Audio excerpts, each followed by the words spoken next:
My name is Chris McGilvray, and I'm reading for the role of Rev Hoffman in CAGED.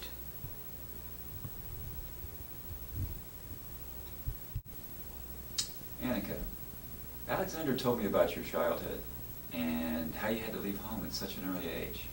To be honest, Rev, I don't think that's any of your business. It is important in a marriage to learn to be vulnerable and let go. You and your husband are one, Annika. You promised to submit in good and difficult times. This might be a difficult time, but there is an end to this valley. Looking for a counselor was a very wise decision and will be the beginning of a deeper relationship with each other. I didn't look or ask for a counselor. It was his idea and his alone. Why don't you dig a little bit into his childhood? Alexander, would you mind sharing again what you told me about your sister? You have a sister? Rev, I don't think that would be of any importance. I think it could be very important and helpful for your wife. She would not understand. Try it, please. Yes, would you? Please? Okay, fine. Her name is Kylie. Was Kylie. She was 2 years younger than me. One Friday evening when she was just about to leave home for yet another rave, I stopped her and warned her that I would tell Dad all about it. I was worried. I loved her so much.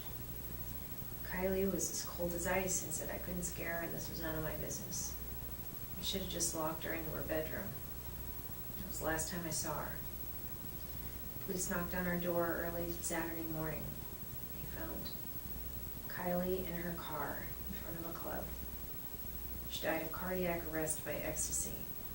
Her so-called friends reported later that Kylie had panic attacks while dancing and needed to get some fresh air. It's just 3 days before her 18th birthday. Dead, just like that. In the car, alone. The most important tool a human being has is free will.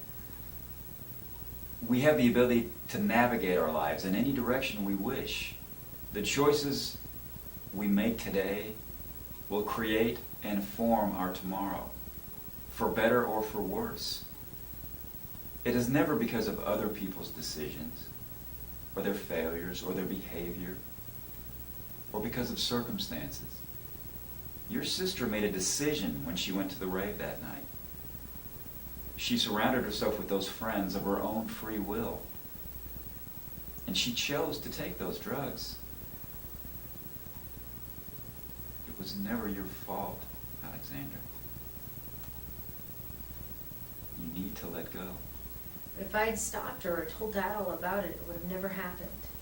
Perhaps not that night, but maybe the following night, or a week, or even a month later.